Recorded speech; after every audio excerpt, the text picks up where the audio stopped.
I can. Bonjour.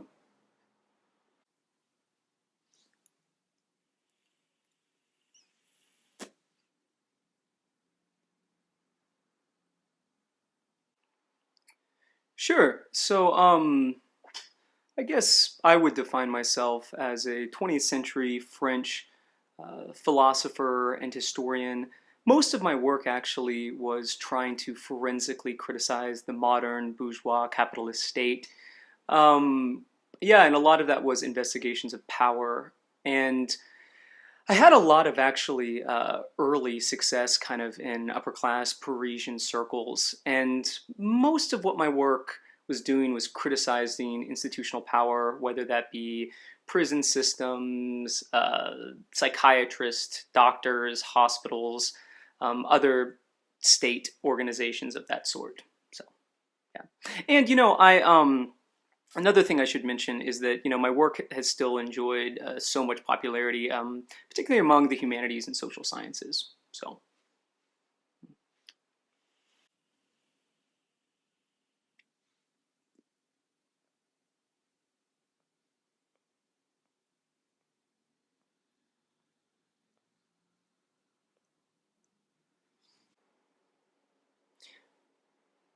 sure. So while there's a lot of things that influence my life, perhaps one of the biggest influences in terms of me changing my area of studies happened when I was 27, and I read Nietzsche's on the uses and abuses of history for life, and yeah, this kind of became something where I became a philosophical historian, a lot of times looking to the past to sort out issues of my own time, especially related to issues of activism.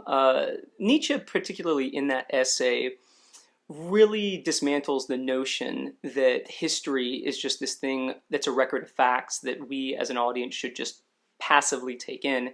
Instead, he's kind of saying, history is constructed and it's constructed in particular ways, and to treat it as this objective truth that happened just that way without other perspectives is foolish and naive. And that really changed the course of how I decided to look at my own scholarship.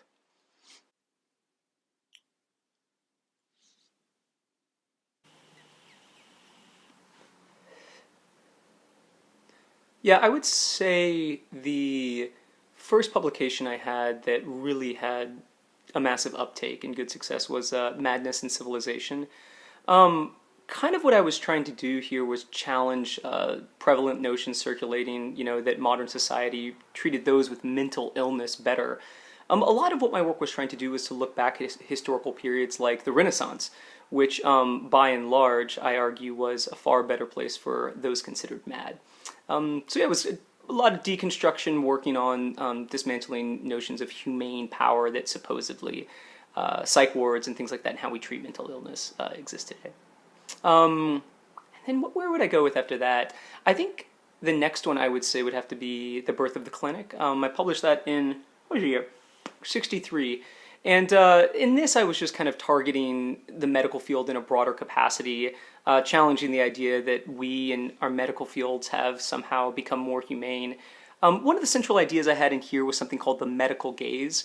This was a concept where I was kind of talking about ways in which doctors or those in the medical sciences tend to view their patients in a very dehumanizing way, as if they're just a collection of body parts to analyze, rather than people with feelings, emotions, greater layers to them.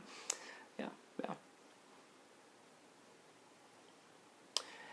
So after that, in 73, another one of my big works was Discipline and Punish. And this was more of a close examination of state punishment. And in a similar way, I argue that while it may in modern times, state punishment, capital punishment, all these ways that we have the institution imprisoning people might seem more humane, it actually happens behind, prison doors or these other places to where the public won't be able to witness the real oppression that's happening, making it more difficult to resist forms of oppression given their hiddenness.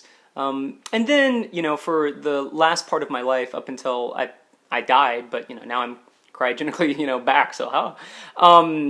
The history of sexuality was three parts that I published that critique the notion that somehow we're sexually liberated or a sexually fulfilled culture. In particular, I look at how modern culture has treated sexuality in a very medicalized way. Ciencia sexualis is what I called it.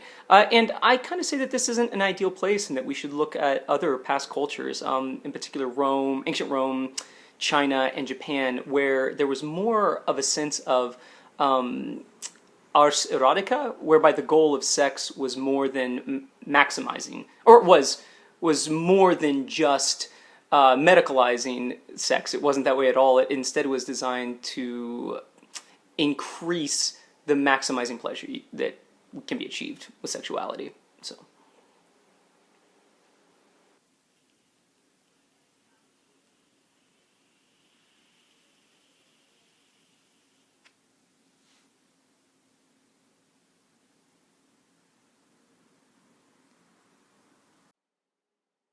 yeah, you're welcome.